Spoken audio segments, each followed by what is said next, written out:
Supreme court ने मोदी की जांच एजेंसी सीबीआई को जमकर फटकार लगाई है। सीबीआई ने अरविंद केजरीवाल को ईडी केस में जैसे अरविंद केजरीवाल को जमानत मिली, सीबीआई ने फौरन अरेस्ट कर लिया। जैसे सीबीआई ताक में हो, सीबीआई जैसे अपने सारे काम छोड़कर इस ताक में हो कि जैसे ही अरविंद केजरीवाल को जमानत मिले उन्हें फौरन अरेस्ट कर लिया जाए। सुप्रीम कोर्ट ने अरविंद केजरीवाल को जमानत तो दी, साथ ही में सीबीआई को पिंजरे में कैद तोता तक कह दिया। सुप्रीम कोर्ट में ईडी और सीबीआई मुंह ताकते रह गए और सुप्रीम कोर्ट ने इतना करारा तमाचा मोदी की जांच एजेंसीज को लगाया कि हम नहीं समझते इससे बड़ी शर्म की बात मोदी की जांच एजेंसी सीबीआई और ईडी के लिए इससे बढ़कर कुछ होगा। झुकते हैं तानाशाह, झुकाने वाला चाहिए, और वो झुकाने वाला व्यक्ति है अरविंद केजरीवाल, जिन्होंने अपने संघर्ष की बदौलत, अपनी ईमानदारी की बदौलत, अपनी निष्ठा की बदौलत दिल्ली के और देश के लोगों की सेवा करके पूरे देश में अपनी लोकप्रियता हासिल की है। उनको जेल के सीखचों के पीछे आप नहीं रख सकते, जेल के सीखचों के पीछे रख के उनके हौसलों को आप तोड़ नहीं सकते। तो ये आम आदमी पार्टी के एक एक कार्यकर्ता के लिए बहुत खुशी का क्षण है, पूरे देश के लिए और दिल्ली के लिए बहुत ही खुशी का क्षण है। अब हरियाणा और दिल्ली के रण में भारतीय जनता पार्टी को बुरी तरीके से हम लोग पराजित करेंगे और केजरीवाल जी के बाहर आने के बाद उस अभियान में भी बहुत बड़ी मजबूती मिलेगी।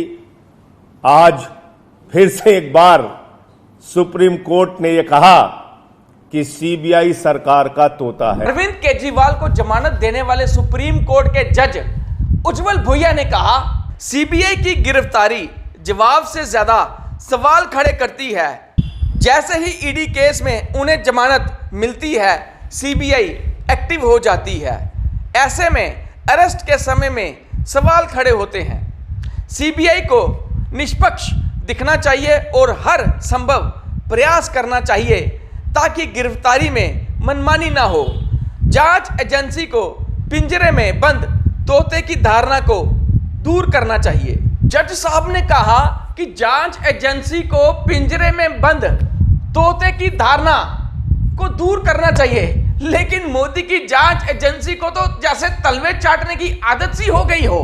दोस्तों, इस बार तो मोदी के सिर मुंडाते ही ओले पड़ रहे हैं। मोदी ने चीफ जस्टिस ऑफ इंडिया के घर गणेश पूजा की और ये प्रार्थना की कि दुश्मनों का संहार हो, लेकिन अरविंद केजरीवाल को जमानत मिल जाती है।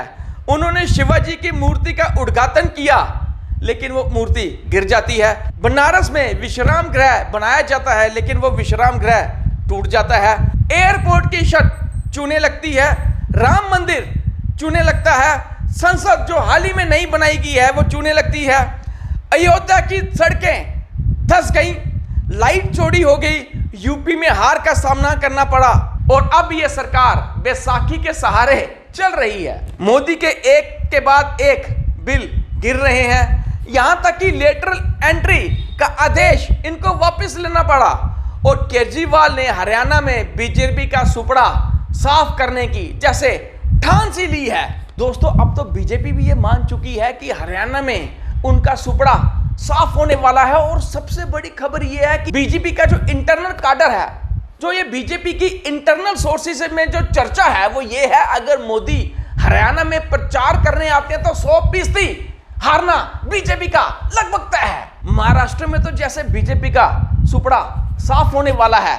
बीजेपी की जांच एजेंसीज को सुप्रीम कोर्ट ने पिंजरे में कैद तोता कह दिया, उनकी सारी परतें, सारी पोल खोल डाली और यहां जैसे ही अरविंद केजरीवाल छूटते हैं, आम आदमी पार्टी के काडर में जैसे खुशी की लहर दौड़ पड़ती है। अभी तो जो आज कहा है वो तो भारतीय जनता पार्टी को अब शर्म आनी चाहिए और भारतीय जनता पार्टी को देश से माफी मांगनी चाहिए इस चीज के लिए। जिस तरह से उन्होंने सीबीआई को तोते की तरह से इस्तेमाल करते हुए विपक्ष के नेताओं को गिरफ्तार करने का, ईडी को तोता मैना की तरह इस्तेमाल करते हुए विपक्ष के नेताओं को गिरफ्तार कराया, ये अपने आप में बहुत शर्मनाक है। इसके लिए भारतीय जनता पार्टी को माफी मांगनी चाहिए। दोस्तों, सत्ता आती रहती है, जाती रहती है, पावर आती रहती है, जाती रहती है, लेकिन इन सब से जो सुप्रीम पावरफुल है वो समय है।